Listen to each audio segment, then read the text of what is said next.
Hey guys, welcome back to our L Word recaps.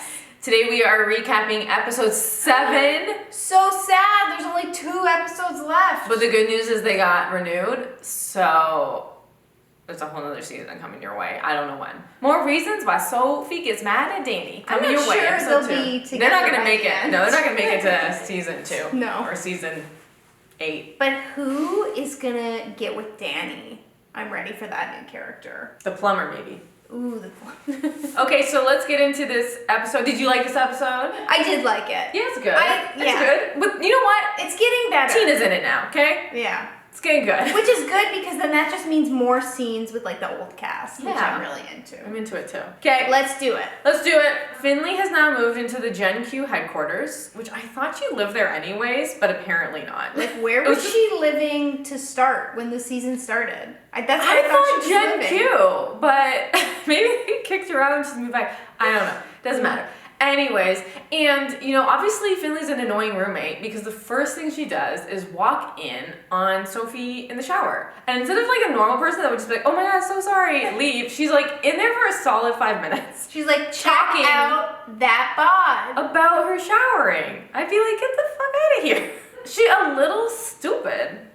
I'm sorry, there's no other way to describe her. Sophie said it. Sophie finds out her grandma fell and is in the hospital, and Danny asks Sophie if she wants her to go to the hospital with her. But Sophie says no, it's okay, go to work. But we all know Sophie's gonna be mad about that later. Also, now I don't know if I want Danny to be Bet Porter or be in Bet Porter. So Shane and Kiara go to the doctors to hear the baby's heartbeat, and Shane has less of a reaction than I do when my cat is purring on me. But you're like brilliant. You're like, listen, she's purring. Way less. Shane had way less of a reaction. Like no reaction. 0. Also, I'm sorry, but how many girls has Shane slept with and we're supposed to believe that she has absolutely no idea about a female anatomy and how it works?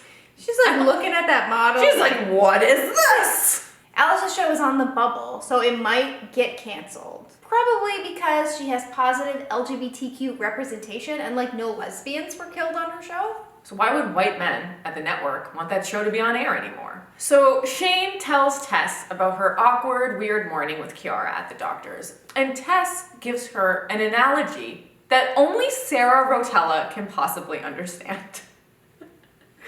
I'll explain. It's like about sandwiches and not wanting to eat sandwiches.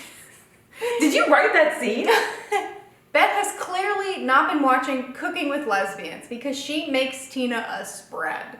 It is so fancy, I don't even know what she's making. She's got that little pot that like the steam comes out of. I'm like, girl, what? I've never seen that in my life. I was like, can that go on the stove? Then, after getting probably the greatest meal of her life, Tina drops the bomb to Bet that she is engaged. And Bet gives, yet again, another performance of a lifetime. Give Jennifer Beals an Emmy. So Gigi and Nat are like having a conversation about their problems. And it's very clear to me that Gigi does gua sha, Nat does not. Look it up. Which then leads to Gigi and Nat sleeping together, which breaks the rules of a throuple. We think. I don't know. What are the rules of a throuple? Does anyone know the rules of a throuple? Please explain to us. I honestly don't care though, because now we finally just got a sexy scene. That's what I'm here for. Oh yeah. Maybe if you're in a throuple, we'll explain it to us. You know, I'm not in a throuple, but I could be. With who, Sarah? You're not even in a couple. I could deal with some drama in my life. Sarah's in a one pole. Oh. A single pole. A supple. Supple is just one. Just one supple person. Okay, is it just us or does no one wear bras on this show?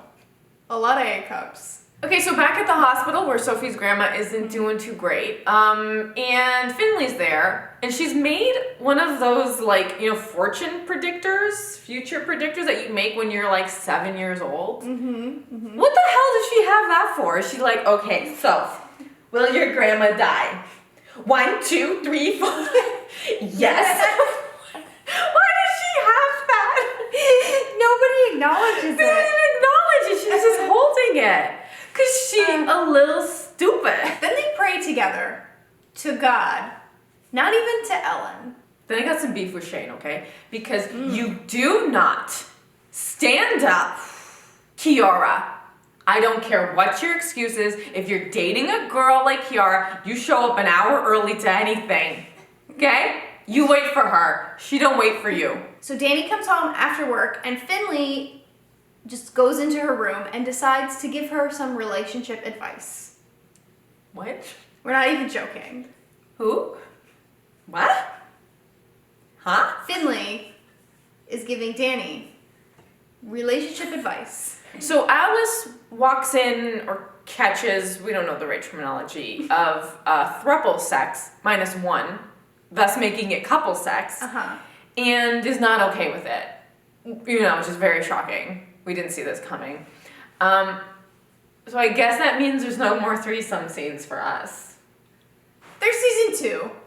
More thruples. Alice goes from that scene over to Shane's house. And honestly, between Alice, and Shane's houses, we don't know which we like the best. Why are they all so beautiful? They're all nice, Sarah. See, this is why you can't decide. It's like fuck, marry, kill the houses. I don't know.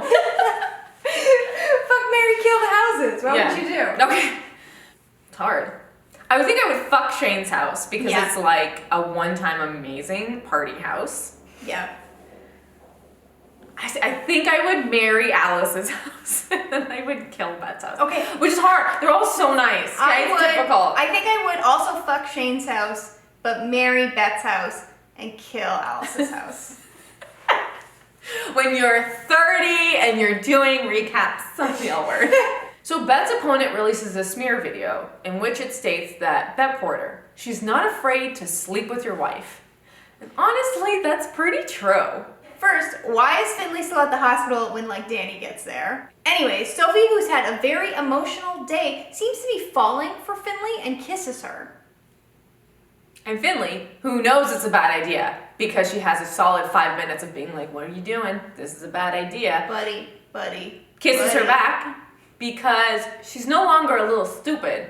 She's a little terrible. So at lunch, Alice realizes she has now brought 2 ex-wives back together. Which is good, because we assume that Tasha is coming back for the final episode. Right? Come on. Tasha? Yes. No? Episode 8? Yeah. Next season? Also, just keep giving Alice funny lines. The, like, 1 soup, 2 spoons was fantastic. So Sophie regrets kissing Finley because my favorite part of the L Word is girls kissing or sleeping with Finley and then immediately regretting it after.